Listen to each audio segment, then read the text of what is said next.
A Gênese segundo o Espiritismo, capítulo 12, Gênese mosaica. Temas abordados: os 6 dias, perda do paraíso. Os 6 dias, capítulo 1. No começo criou Deus o céu e a terra. 2. A terra era uniforme e inteiramente nua, as trevas cobriam a face do abismo e o Espírito de Deus boiava sobre as águas. 3. Ora, Deus disse: faça-se a luz, e a luz foi feita. 4. Deus viu que a luz era boa e separou a luz das trevas. 5. Deu à luz o nome de dia e às trevas o nome de noite, e da tarde e da manhã se fez o primeiro dia.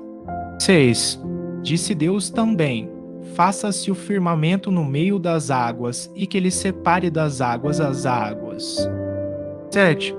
E Deus fez o firmamento e separou as águas que estavam debaixo do firmamento das que estavam acima do firmamento. E assim se fez. 8.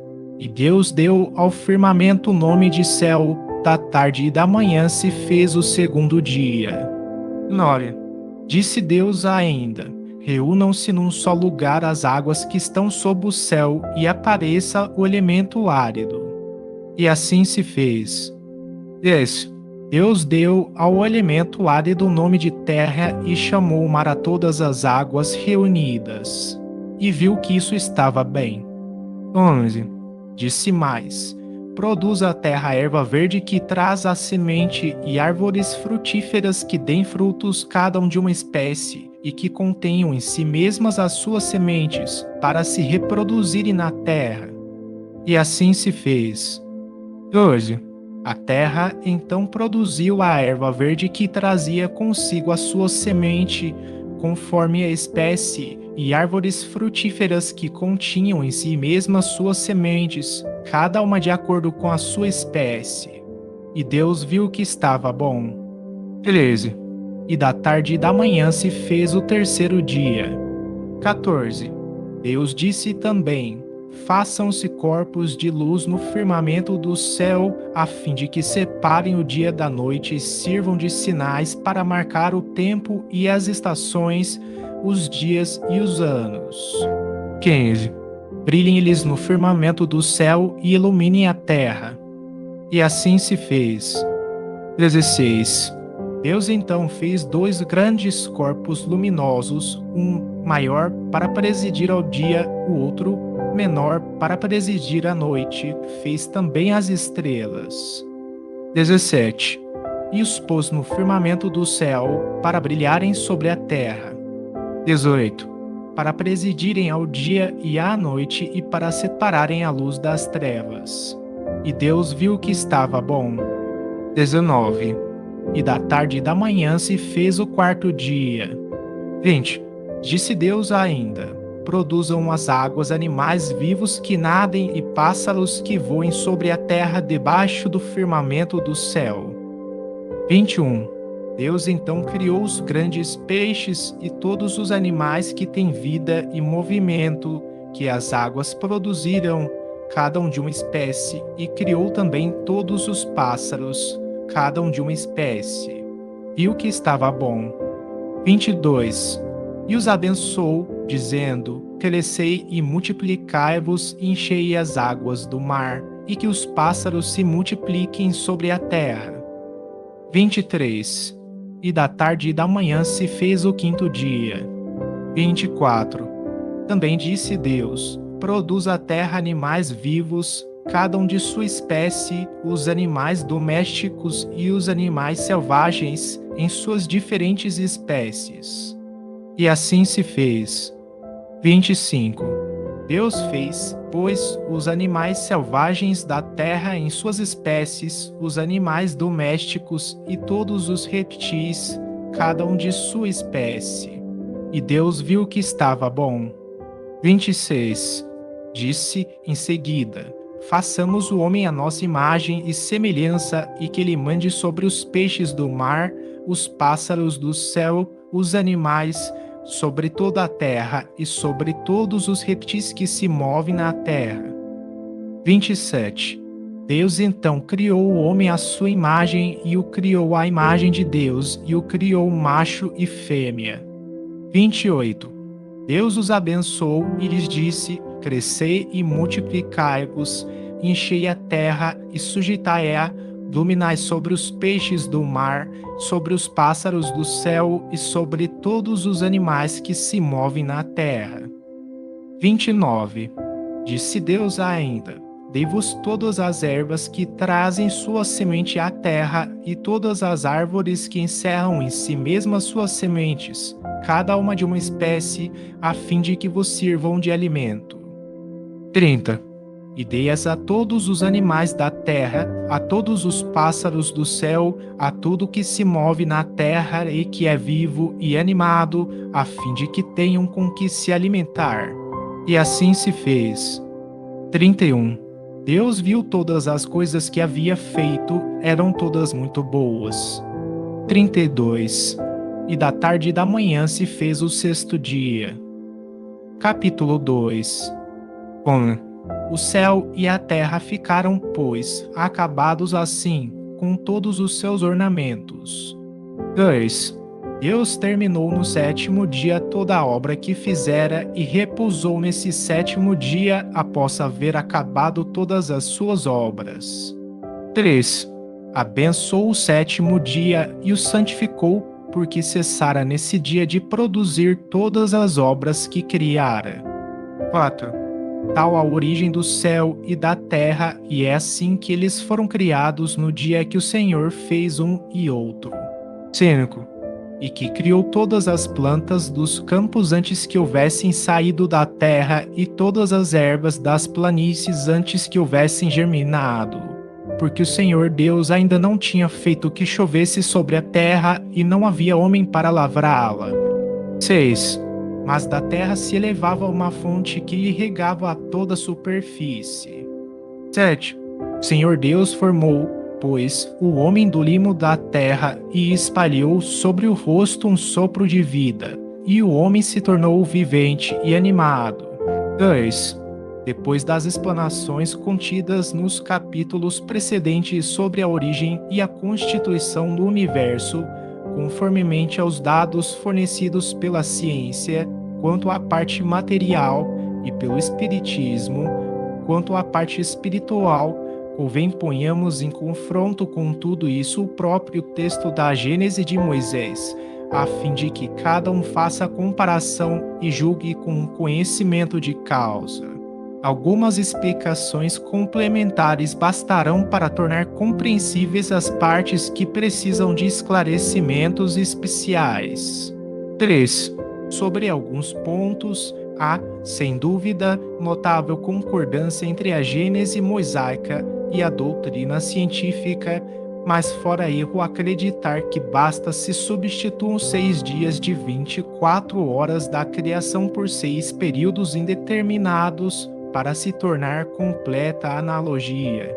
Não menor erro seria o acreditar-se que, afora o sentido alegórico de algumas palavras, a Gênese e a ciência caminham lado a lado, sendo uma, como se vê, simples paráfrase da outra. 4. Notemos, em primeiro lugar, que, como já se disse capítulo 7, item 14, é inteiramente arbitrário o número de 6 períodos geológicos, pois que se eleva a mais de 25 das formações bem caracterizadas, número que, ademais, apenas determina as grandes fases gerais. Ele só foi adotado, em começo, para encaixar as coisas o mais possível no texto bíblico, numa época, aliás, pouco distante, em que se entendia que a ciência devia ser controlada pela Bíblia. Essa razão porque os autores da maior parte das teorias cosmogônicas, tendo em vista facilitar-lhe a aceitação, se esforçaram por pôr-se de acordo com o texto sagrado. Logo que se apoiou no método experimental, a ciência sentiu-se mais forte e se emancipou. Hoje é ela que controla a Bíblia. Do outro lado, a geologia, tomando por ponto de partida unicamente a formação dos terrenos graníticos, não abrange, no cômputo de seus períodos, o estado primitivo da Terra. Tampouco se ocupa com o solo, com a lua e com as estrelas, nem com o conjunto do universo, assuntos esses que pertencem à astronomia. Para enquadrar tudo na Gênese, cumpre-se acrescente um primeiro período, que abarque essa ordem de fenômenos e ao qual se poderia chamar período astronômico. Além disso, nem todos os geólogos consideram o diluviano como formando um período distinto, mas como um fato transitório e passageiro, que não mudou sensivelmente o estado climático do globo, nem marcou uma fase nova para as espécies vegetais e animais, pois que, com poucas exceções, as mesmas espécies se encontram assim antes, como depois do dilúvio. Pode-se, pois, abstrair desse período sem menosprezo da verdade. 5. O quadro comparativo aqui abaixo, em o qual se acham resumidos os fenômenos que caracterizam cada um dos 6 períodos, permite se considere o conjunto e se notem as relações e as diferenças que existem entre os referidos períodos e a Gênese bíblica.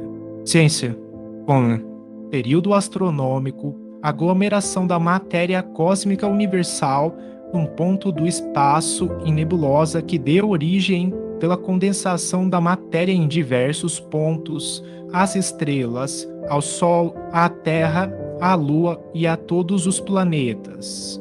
Estado primitivo, fluídico e incandescente da Terra. Atmosfera imensa, carregada de toda a água em vapor e de todas as matérias volatilizáveis. Primeiro dia, o céu e a terra. A luz. Ciência. 2. Período primário, endurecimento da superfície da Terra pelo resfriamento, formação das camadas graníticas. Atmosfera espessa e ardente, impenetrável aos raios solares. Precipitação gradual da água e das matérias sólidas volatilizadas no ar. Ausência completa de vida orgânica. Gênese. Segundo DIA, o firmamento. Separação das águas que estão acima do firmamento das que estão debaixo. Ciência. 3. Período de transição, as águas cobrem toda a superfície do globo. Primeiros depósitos de sedimentos formados pelas águas. Calor úmido. O Sol começa a atravessar a atmosfera brumosa. Primeiros seres organizados da mais rudimentar constituição. Líquens, musgos, fetos, licopódios, plantas herbáceas. Vegetação colossal. Primeiros animais marinhos, zoófitos, poliperos, crustáceos. Depósitos de hulha. Gênese. Terceiro dia, as águas que estão debaixo do firmamento se reúnem, aparece o elemento árido. A terra e os mares. As plantas. Ciência. 4.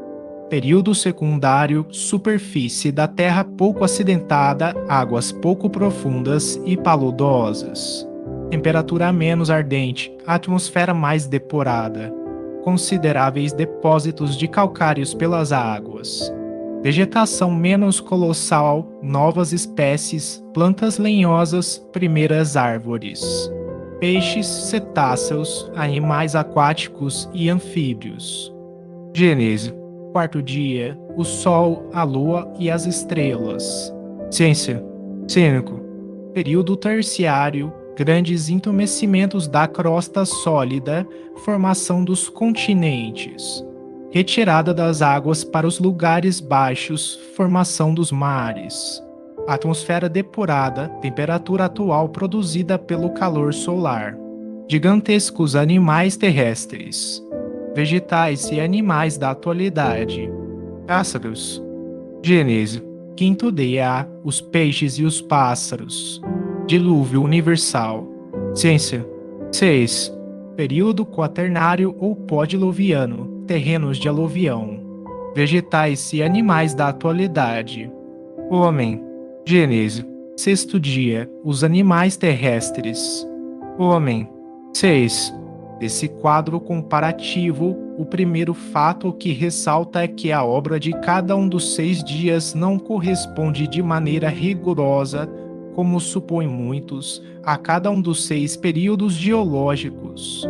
A concordância mais notável se verifica na sucessão dos seres orgânicos, que é quase a mesma, com pequena diferença, e no aparecimento do homem por último. Esse é um fato importante.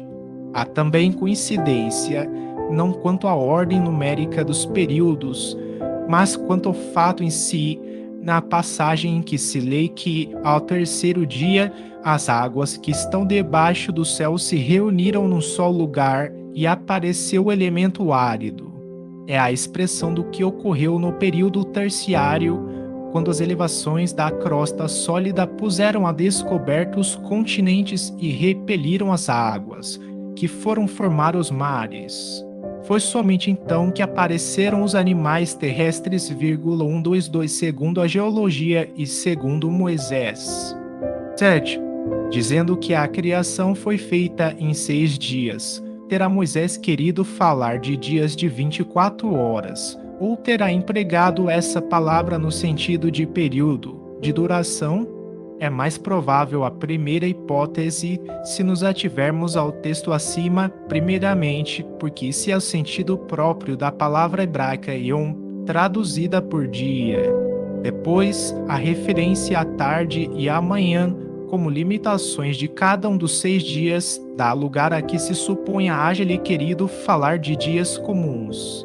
Não se pode conceber qualquer dúvida a tal respeito, estando dito no versículo 5: Ele deu à luz o nome de dia e às trevas o nome de noite, e da tarde e da manhã se fez o primeiro dia. Isto, evidentemente, só se pode aplicar ao dia de 24 horas, constituído de períodos de luz e de trevas. Ainda mais preciso se torna o sentido quando ele diz, no versículo 17, falando do sol, da lua e das estrelas, colocou-as no firmamento do céu, para luzirem sobre a terra, para presidirem ao dia e à noite e para separarem a luz das trevas. E da tarde e da manhã se fez o quarto dia. Aliás, tudo, a criação, era miraculoso e, desde que se envereda pela senda dos milagres, pode-se perfeitamente crer que a terra foi feita em 6 vezes 24 horas, sobretudo quando se ignoram as primeiras leis naturais. Todos os povos civilizados partilharam dessa crença até o momento em que a geologia surgiu ali demonstrar a impossibilidade. Nota 122. Anfíbios e insetos foram os primeiros animais presentes no planeta, surgiram no período devoniano, da era paleozoica. 8. Um dos pontos que mais criticados tem sido na Gênese é o da criação do Sol depois da luz. Tentaram explicá-lo com o auxílio mesmo dos dados fornecidos pela geologia, dizendo que, nos primeiros tempos de sua formação, por se achar carregada de vapores densos e opacos, a atmosfera terrestre não permitia se visse o Sol que, assim, efetivamente não existia para a Terra. Semelhante explicação seria, porventura, admissível se, naquela época, já houvesse na Terra habitantes que verificassem a presença ou ausência do Sol. Ora, segundo o próprio Moisés, então, somente plantas havia, as quais, contudo, não teriam podido crescer e multiplicar-se sem o calor solar. Há, pois, evidentemente, um anacronismo na ordem que Moisés estabeleceu para a criação do Sol, mas, involuntariamente ou não, ele não errou, dizendo que a luz precedeu o Sol. O Sol não é o princípio da luz universal, é uma concentração do elemento luminoso em um ponto ou, por outra, do fluido que, em dadas circunstâncias, adquire as propriedades luminosas. Esse fluido, que é a causa, havia necessariamente de preceder ao Sol, que é apenas um efeito. O Sol é causa relativamente à luz que dele se irradia, é efeito, com relação à que recebeu. Numa câmara escura, uma vela acesa é um pequeno sol. O que é que se fez para acender a vela? Desenvolveu-se a propriedade iluminante do fluido luminoso e concentrou-se num ponto esse fluido. A vela é a causa da luz que se difunde pela câmara. Mas, se não existir o princípio luminoso antes da vela, esta não pudera ter sido acesa. O mesmo se dá com o Sol. O erro provém da ideia falsa alimentada por longo tempo de que o universo inteiro começou com a Terra. Daí o não compreenderem que o Sol pudesse ser criado depois da luz.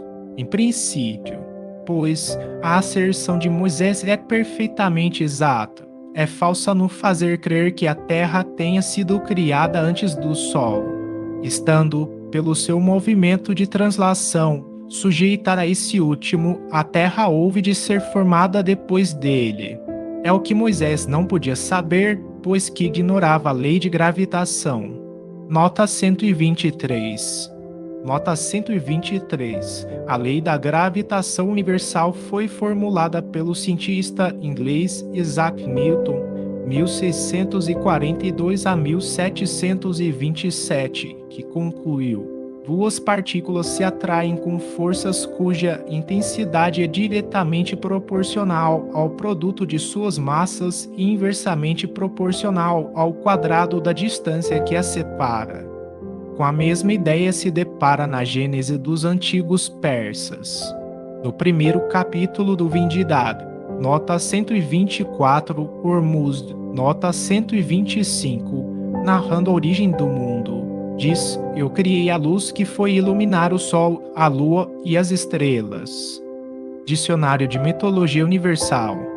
A forma aqui é sem dúvida mais clara e mais científica do que em Moisés e não reclama comentários. Nota 124, um dos livros do Avesta, que são os textos sagrados do zoroastrismo. Código de Leis Civis e Religiosas. Nota 125. Aura Amada, Hormazd, Deus Supremo da Criação, princípio do bem, da harmonia, da beleza e da luz, na religião zoroastriana, antiga religião persa, fundada no século 7 AC por Zoroastro, caracterizada pelo dualismo ético, cósmico e teogônico, que implica a luta primordial entre dois deuses, representantes do bem e do mal. O zoroastrismo influenciou em diversos aspectos doutrinários a tradição judaico-cristã. Ignore. Moisés, evidentemente, partilhava das mais primitivas crenças sobre a cosmogonia. Como os do seu tempo, ele acreditava na solidez da abóbada celeste e em reservatórios superiores para as águas. Essa ideia se acha expressa sem alegoria, nem ambiguidade, neste passo versículo 6 e seguintes. Deus disse: faça-se o firmamento no meio das águas para separar das águas as águas. Deus fez o firmamento e separou as águas que estavam debaixo do firmamento das que estavam por cima do firmamento. Veja-se, capítulo 5, Antigos e Modernos Sistemas do Mundo, itens 3 a 5. Segundo uma crença antiga, a água era tida como princípio primitivo, o elemento gerador, pelo que Moisés não fala da criação das águas, parecendo que já elas existiam. As trevas cobriam o abismo, isto é, as profundezas do espaço, que a imaginação imprecisamente figurava ocupada pelas águas e em trevas antes da criação da luz. Eis aí porque Moisés diz: o Espírito de Deus era levado ou boiava sobre as águas. Tida a terra como formada no meio das águas, era preciso insulá-la. Imaginou-se então que Deus fizera o firmamento uma abóbada sólida para separar as águas de cima das que estavam sobre a terra. A fim de compreendermos certas partes da Gênese, faz indispensável que nos coloquemos no ponto de vista das ideias cosmogônicas da época que ela reflete. Em face dos progressos da física e da astronomia, é insustentável semelhante doutrina. Nota 126. Entretanto, Moisés atribui ao próprio Deus aquelas palavras. Ora, visto que elas exprimem um fato notoriamente falso, uma de duas: ou Deus se enganou na narrativa que fez da sua obra, ou essa narrativa não é de origem divina. Não sendo admissível a primeira hipótese, forçoso é concluir que Moisés apenas exprimiu suas próprias ideias. Capítulo 1, item 3. Nota 126. Allan Kardec. Embora muito grosseiro o erro de tal crença, com ela ainda se embalam presentemente as crianças, como se tratara de uma verdade sagrada. Só a tremer ousam os educadores aventurar-se a uma tímida interpretação. Como quererem que isso não venha mais tarde a fazer incrédulos? 11. Ele se ouve com mais acerto, dizendo que Deus formou o homem do limo da terra. Nota 127. A ciência, com efeito, mostra, capítulo 10, que o corpo do homem se compõe de elementos tomados à matéria inorgânica ou, por outra, ao limo da terra. A mulher, formada de uma costela de Adão, é uma alegoria aparentemente pueril, se admitida ao pé da letra, mas profunda quanto ao sentido. Tem por fim mostrar que a mulher é da mesma natureza que o homem, que é por conseguinte igual a este perante Deus e não uma criatura à parte, feita para ser escravizada e tratada qual ilota, tendo-a como saída da própria carne do homem. A imagem da igualdade é bem mais expressiva do que se ela fora tida como formada separadamente do mesmo limo. Equivale a dizer ao homem que ela é sua igual e não sua escrava, que lhe a deve amar como parte de si mesmo. Nota 127. Allan Kardec. O termo hebreu a Adão, homem, do qual se compôs Adão, e o termo Adama, terra, tem a mesma raiz. 12. Para espíritos incultos, sem nenhuma ideia das leis gerais, incapazes de apreender o conjunto e de conceber o infinito, essa criação milagrosa e instantânea apresentava qualquer coisa de fantástico que feria a imaginação. O quadro do universo tirado do nada em alguns dias, por um só ato da vontade criadora, era, para tais espíritos, o sinal mais evidente do poder de Deus. Que configuração, com efeito, mais sublime e mais poética desse poder do que a que estas palavras traçam. Deus disse: faça-se a luz, e a luz foi feita.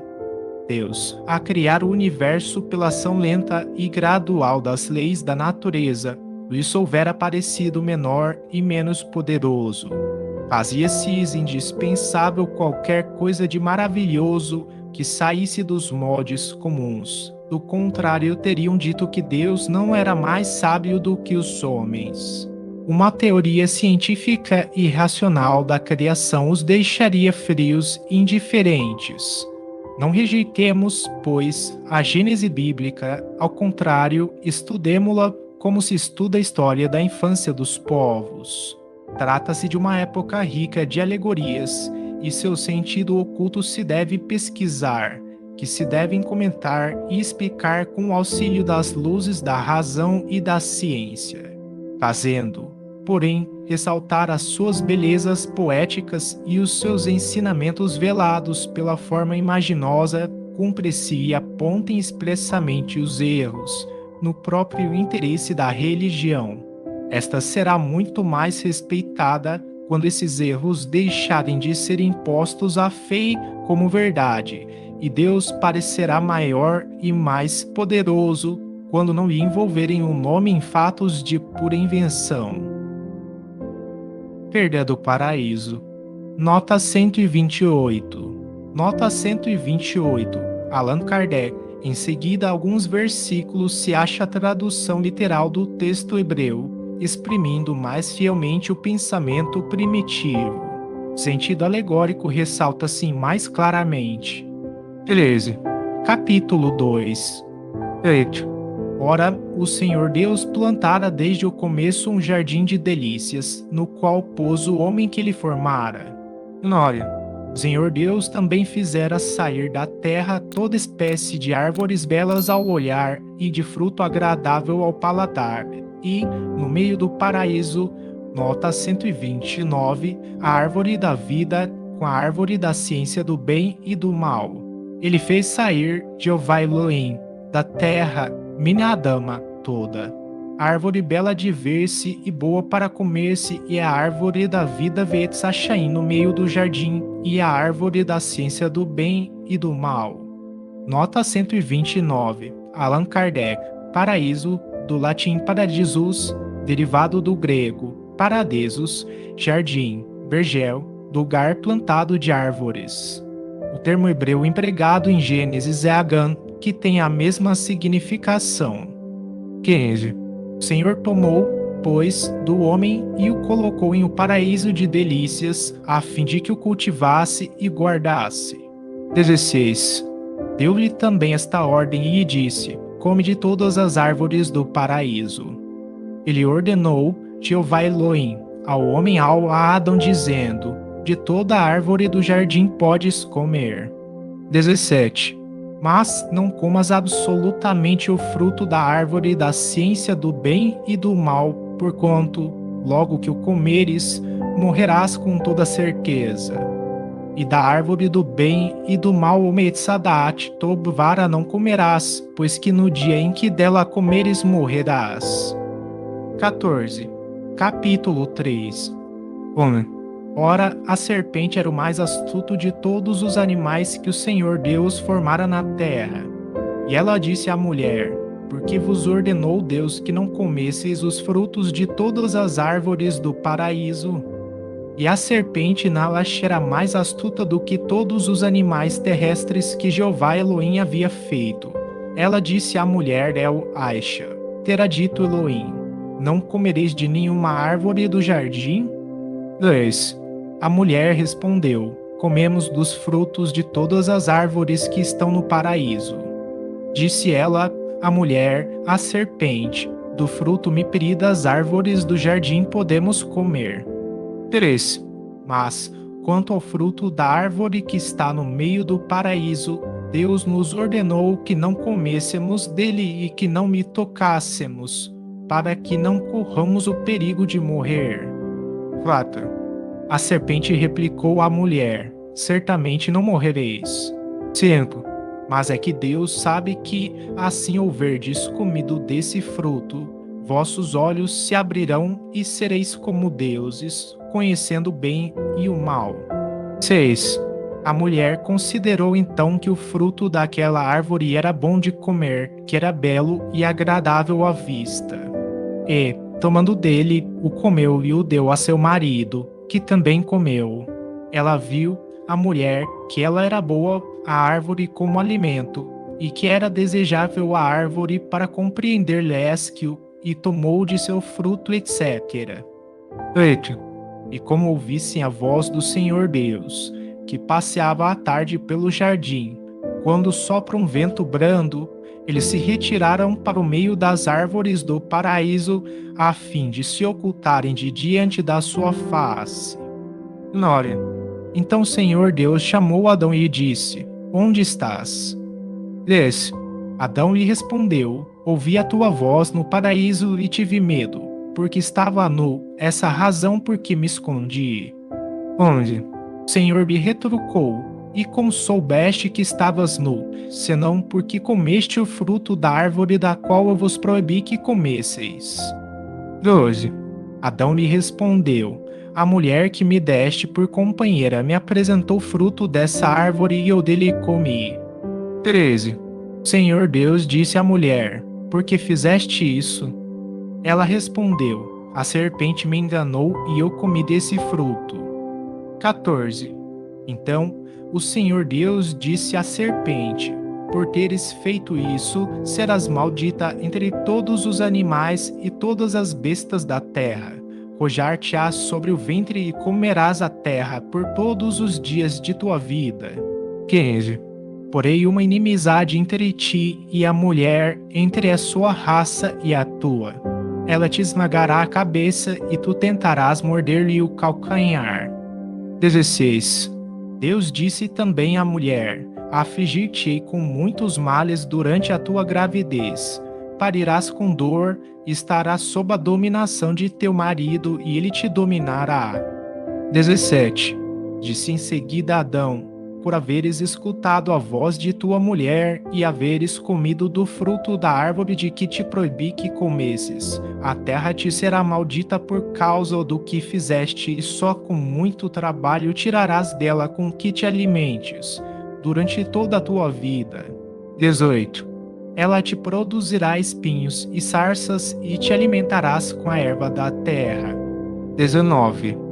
E comerás o teu pão com o suor do teu rosto, até que voltes à terra donde foste tirado, porque és pó e em pó te tornarás. 20. E Adão deu à sua mulher o nome de Eva, que significa vida, porque ela era mãe de todos os viventes. 21. O Senhor Deus também fez para Adão e sua mulher vestiduras de peles com que os cobriu. 22. E disse: eis aí, Adão feito um de nós, sabendo o bem e o mal. Impeçamos, pois, agora que ele deite a mão à árvore da vida, que também tome do seu fruto e que, comendo desse fruto, viva eternamente. Ele disse: Jeová Elohim, eis aí, o homem foi como um de nós para o conhecimento do bem e do mal. Agora ele pode estender a mão e tomar da árvore da vida, Veata penche lachado vela kashmet sachaim, comerá dela e viverá eternamente. 23. O Senhor Deus o fez sair do jardim de delícias, a fim de que fosse trabalhar no cultivo da terra donde ele fora tirado. 24. E, tendo-o expulsado, colocou querubins nota 130 a 130 diante do jardim de delícias, os quais faziam luzir uma espada de fogo, para guardarem o caminho que levava à árvore da vida. 15. Sob uma imagem pueril e às vezes ridícula, se nos ativermos à forma, a alegoria oculta frequentemente as maiores verdades. Haverá fábula mais absurda à primeira vista do que a de Saturno, o deus que devorava pedras, tomando-as por seus filhos? Todavia, que de mais profundamente filosófico e verdadeiro do que essa figura, se lhe procuramos o sentido moral. Saturno é a personificação do tempo, sendo todas as coisas obra do tempo, ele é o pai de tudo que existe, mas também tudo se destrói com o tempo.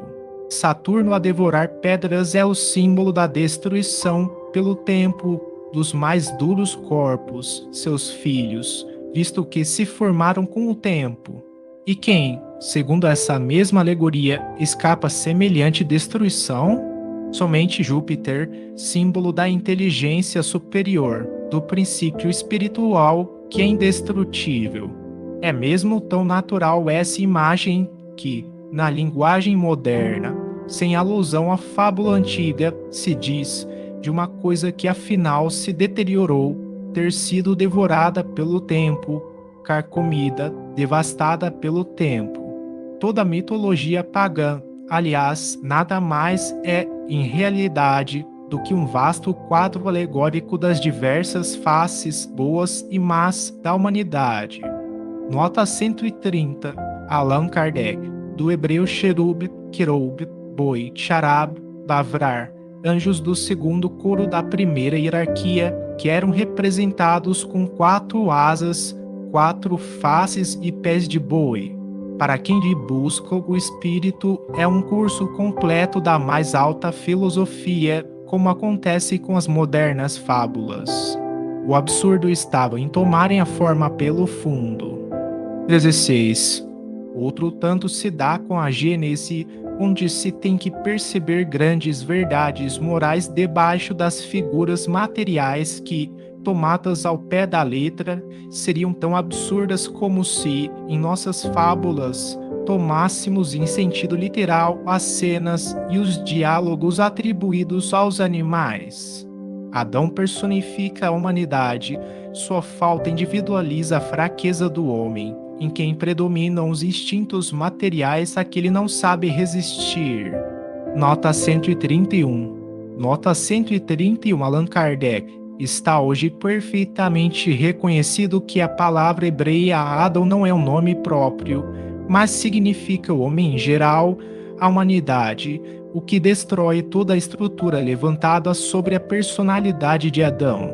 A árvore, como árvore de vida, é o emblema da vida espiritual, como árvore da ciência, é o da consciência que o homem adquire do bem e do mal pelo desenvolvimento da sua inteligência e do livre-arbítrio, em virtude do qual ele escolhe entre um e outro. Assinala o ponto em que a alma do homem, deixando de ser guiada unicamente pelos instintos, toma posse da sua liberdade e incorre na responsabilidade dos seus atos.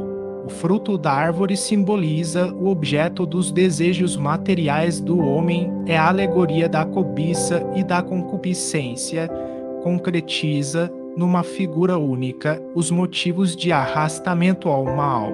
O comer é sucumbir à tentação. A árvore se ergue no meio do jardim de delícias, para mostrar que a sedução está no seio mesmo dos prazeres e para lembrar que se dá preponderância aos gozos materiais. O homem se prende à terra e se afasta do seu destino espiritual. Nota 132. Nota 132. Allan Kardec. Em nenhum texto o fruto é especializado na maçã, palavra que só se encontra nas versões infantis.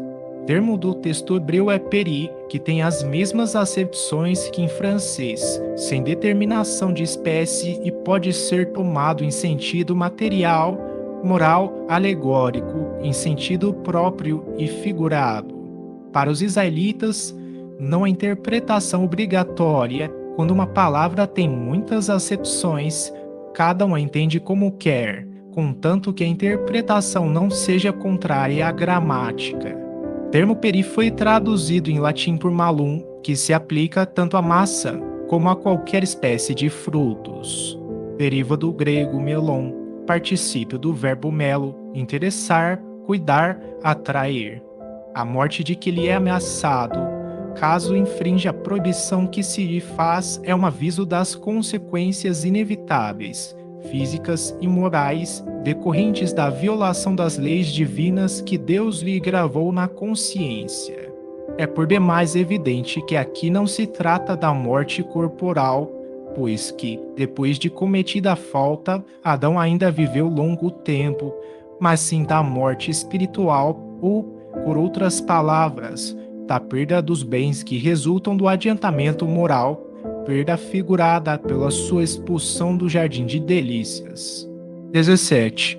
A serpente está longe hoje de ser tida como tipo da astúcia. Ela, pois, entra aqui mais pela sua forma do que pelo seu caráter, como alusão à perfídia dos maus conselhos que se insinuam como a serpente e da qual, por essa razão, o homem, muitas vezes, não desconfia. Ademais, se a serpente, por haver enganado a mulher, é que foi condenada a andar de rojo sobre o ventre, dever-se-á deduzir que antes esse animal tinha pernas. Mas, neste caso, não era serpente. Porque, então, se há de impor a fé ingênua e crédula das crianças como verdades, tão evidentes alegorias, com o que, falseando-se o juízo, se faz que mais tarde venham a considerar a Bíblia um tecido de fábulas absurdas.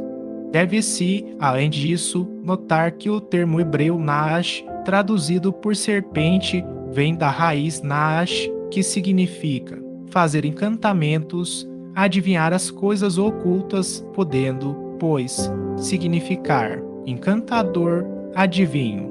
Com esta acepção, ele é encontrado na própria Gênesis, capítulo 44, versículos 5 e 15, a propósito da taça que José mandou esconder no saco de Benjamim, a taça que roubaste a em que meu senhor bebe e de que se serve para adivinhar Naash. Nota 133. Ignoras que não há quem me iguale na ciência de adivinhar Naash? No livro Números, capítulo 23, versículo 23. Não há encantamentos Naash em Jacó, nem adivinhos em Israel. Daí o haver a palavra Naash tomado também a significação de serpente, étil que os encantadores tinham a pretensão de encantar ou de que se serviam em seus encantamentos. Nota 133. Allan Kardec. Deste fato se poderá inferir que os egípcios conheciam a mediunidade pelo copo de água? Revista Espírita, junho de 1868. A palavra Naash só foi traduzida por serpente na versão dos 70, os quais, segundo o Chisholm, corromperam o texto hebreu em muitos lugares. Versão essa escrita em grego antes do segundo século da era cristã. As suas inexatidões resultaram, sem dúvida, das modificações que a língua hebraica sofrera no intervalo transcorrido, porquanto o hebreu do tempo de Moisés era uma língua morta que diferia do hebreu vulgar, tanto quanto o grego antigo e o árabe literário diferem do grego e do árabe modernos. Nota 134. Nota 134. Allan Kardec. O termo Naash existia na língua egípcia com a significação de negro, provavelmente porque os negros tinham o dom dos encantamentos e da adivinhação. Talvez também por isso é que as esfinges de origem assíria eram representadas por uma figura de negro, Égudo, pois provável que Moisés tenha apresentado como sedutor da mulher o desejo de conhecer as coisas ocultas, suscitado pelo espírito de adivinhação, o que concorda com o sentido primitivo da palavra Nalash, adivinhar, e, por outro lado, com estas palavras, Deus sabe que, logo que houverdes comido desse fruto, vossos olhos se abrirão e sereis como deuses. Ela, a mulher, viu que era cobiçável a árvore para compreender, lesque-o e tomou do seu fruto. Não se deve esquecer que Moisés queria proscrever de entre os hebreus a arte da adivinhação praticada pelos egípcios, como prova o haver proibido que aqueles interrogassem os mortos e o espírito Piton. O céu e o inferno, capítulo 11. 18. A passagem que diz: o Senhor passeava pelo jardim à tarde, quando se levanta vento brando, é uma imagem ingênua e um tanto pueril que a crítica não deixou de assinalar, mas nada tem que surpreenda se nos reportamos à ideia que os hebreus dos tempos primitivos faziam de Deus. Para aquelas inteligências frustas, incapazes de conceber abstrações, Deus havia de ter uma forma concreta e eles tudo referiam à humanidade, como o único ponto que conheciam. Moisés, por isso, lhes falava como a crianças por meio de imagens sensíveis. No caso de que se trata, tem-se personificado a potência soberana como os pagãos personificavam em figuras alegóricas as virtudes, os vícios e as ideias abstratas. Mais tarde, os homens despojaram da forma a ideia do mesmo modo que a criança, tornada adulta, procura o sentido moral dos contos com que a acalentaram. Deve-se, portanto, considerar essa passagem como uma alegoria, figurando a divindade a vigiar em pessoa os objetos da sua criação. O grande rabino Og a traduziu assim: eles ouviram a voz do eterno Deus, percorrendo o jardim, do lado donde vem o dia. 19.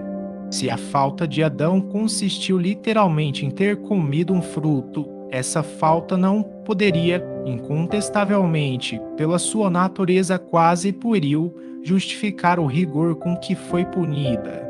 Não se poderia tampouco admitir racionalmente que o fato seja qual geralmente o supõem, se o fosse, teríamos Deus, considerando o irremissível crime, a condenar a sua própria obra, pois que lhe criara o homem para propagação.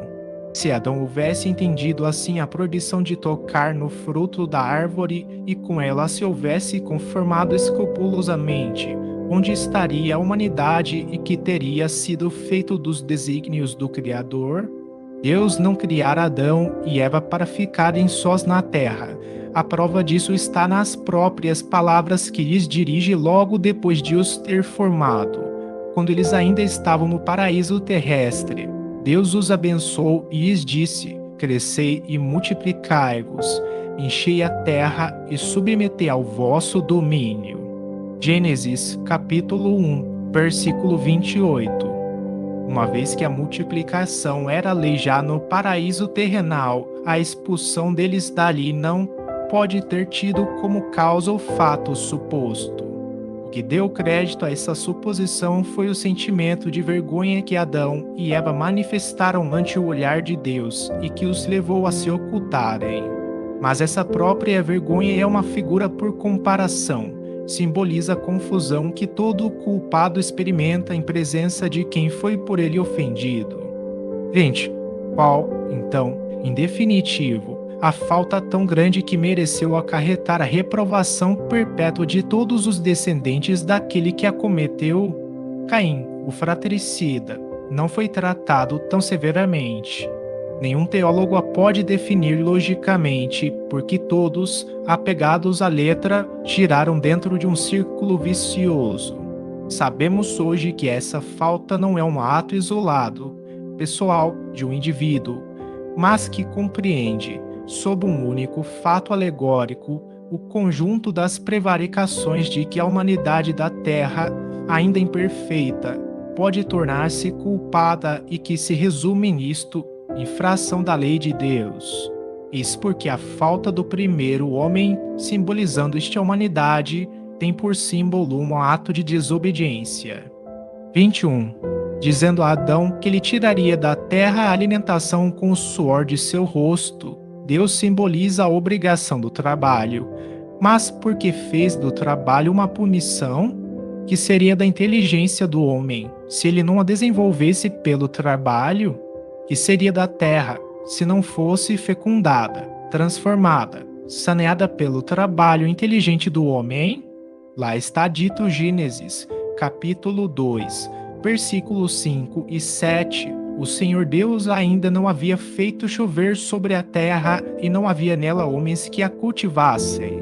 O Senhor formou então, do limo da terra, o homem. Essas palavras, aproximadas destas outras, enchei a terra, provam que o homem, desde a sua origem, estava destinado a ocupar toda a terra e a cultivá-la, assim como, ademais, que o paraíso não era um lugar circunscrito a um canto do globo. Se a cultura da terra houvesse de ser uma consequência da falta de Adão, seguir-se-ia que, se Adão não tivesse pecado, a terra permaneceria inculta e os desígnios de Deus não se teriam cumprido. Porque disse-lhe a mulher que, em consequência de haver cometido a falta, pariria com dor? Como pode a dor do parto ser um castigo, quando é um efeito do organismo e quando está provado que há uma necessidade fisiológica? Como pode ser punição uma coisa que se produz segundo as leis da natureza? É o que os teólogos absolutamente ainda não explicaram e que não poderão explicar enquanto não abandonarem o ponto de vista em que se colocaram. Entretanto, podem justificar-se aquelas palavras que parecem tão contraditórias. 22. Notemos, antes de tudo, que, se no momento de serem criados os dois, as almas de Adão e Eva tivessem vindo do nada, como ainda se ensina, eles haviam de ser bisonhos em todas as coisas, haviam, pois, de ignorar o que é morrer. Estando sós na terra, como estavam, enquanto viveram no paraíso, não tinham assistido à morte de ninguém. Como, então, teriam podido compreender em que consistia a ameaça de morte que Deus lhes fazia? Como teria Eva podido compreender que parir com dor seria uma punição, visto que, tendo acabado de nascer para a vida, ela jamais tivera filhos e era a única mulher existente no mundo? Nenhum sentido. Portanto, deviam ter para Adão e Eva as palavras de Deus. Mal surgidos do nada, eles não podiam saber como nem porque haviam surgido dali. Não podiam compreender nem o Criador, nem o motivo da proibição que lhes era feita. Sem nenhuma experiência das condições da vida, pecaram como crianças que agem sem discernimento, o que ainda mais incompreensível torna a terrível responsabilidade que Deus fez pesar sobre eles e sobre a humanidade inteira. 23.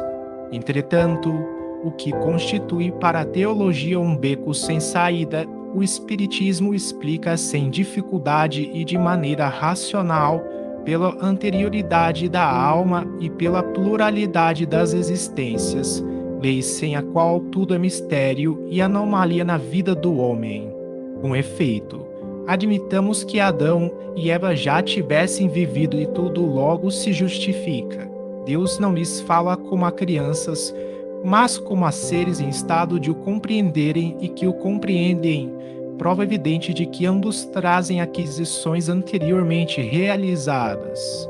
Admitamos, ademais, que hajam vivido em um mundo mais adiantado e menos material do que o nosso, onde o trabalho do espírito substituía o do corpo, que, por se haverem rebelado contra a lei de Deus, figurada na desobediência, tenham sido afastados de lá e exilados, por punição, para a terra, onde o homem, pela natureza do globo, é constrangido a um trabalho corporal, e reconheceremos que a Deus assistia razão para lhes dizer: no mundo onde, daqui em diante, ides viver, cultivareis a terra e dela tirareis o alimento com o suor da vossa fronte, e a mulher parirás com dor, porque tal é a condição desse mundo. Capítulo 11, item 31 e seguintes.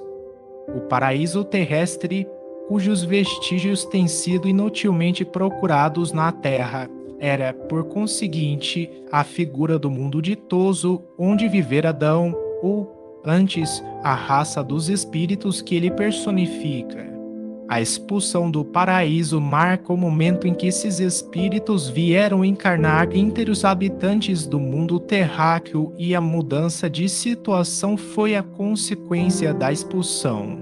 O anjo que, empunhando uma espada flamejante, veda a entrada do paraíso, simboliza a impossibilidade em que se acham os espíritos dos mundos inferiores de penetrar nos mundos superiores, antes que o mereçam pela sua depuração.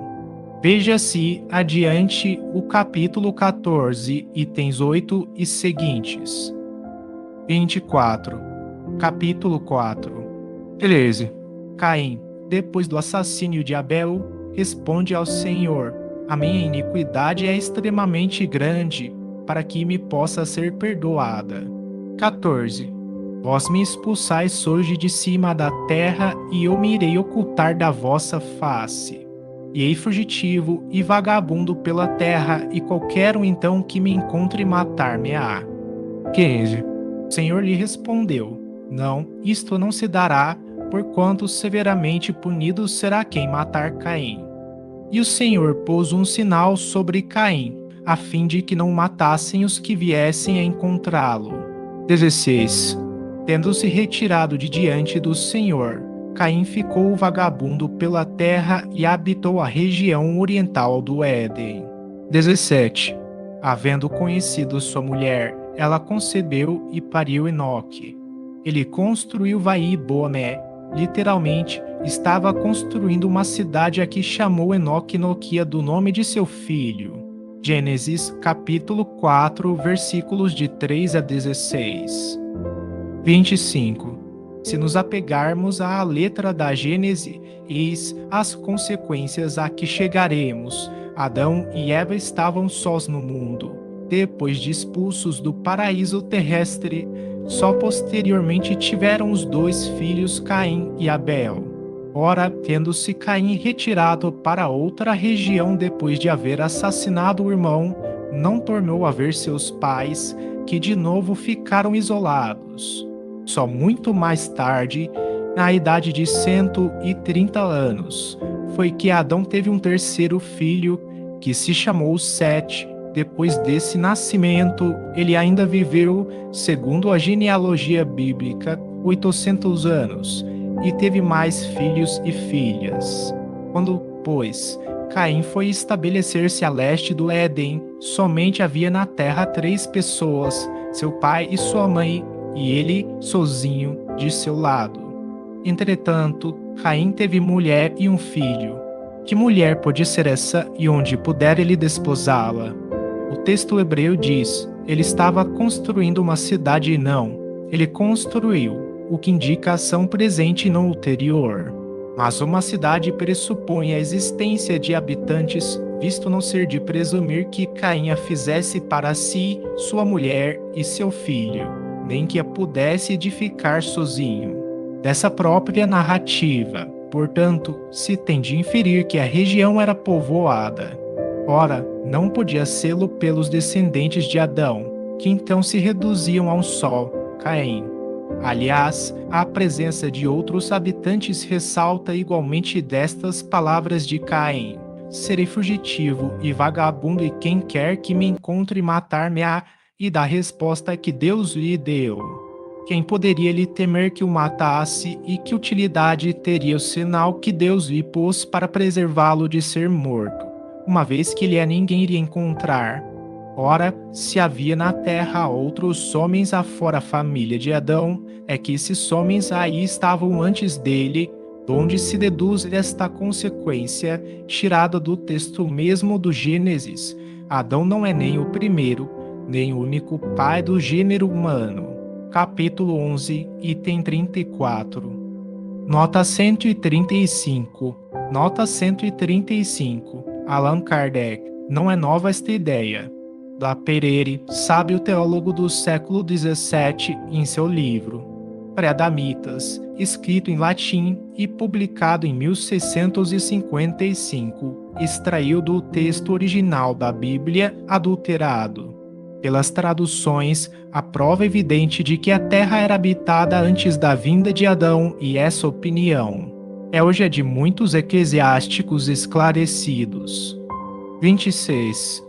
Eram necessários os conhecimentos que o Espiritismo ministrou acerca das relações do princípio espiritual com o princípio material, acerca da natureza da alma, da sua criação em estado de simplicidade e de ignorância, da sua união com o corpo, da sua indefinida marcha progressiva através de sucessivas existências e através dos mundos, que são outros tantos degraus da senda do aperfeiçoamento, acerca da sua gradual libertação da influência da matéria, mediante uso do livre-arbítrio, da causa dos seus pendores bons ou maus e de suas aptidões, do fenômeno do nascimento e da morte, da situação do espírito na erraticidade e, finalmente, do futuro como prêmio de seus esforços por se melhorar e da sua perseverança no bem, para que se fizesse luz sobre todas as partes da gênese espiritual.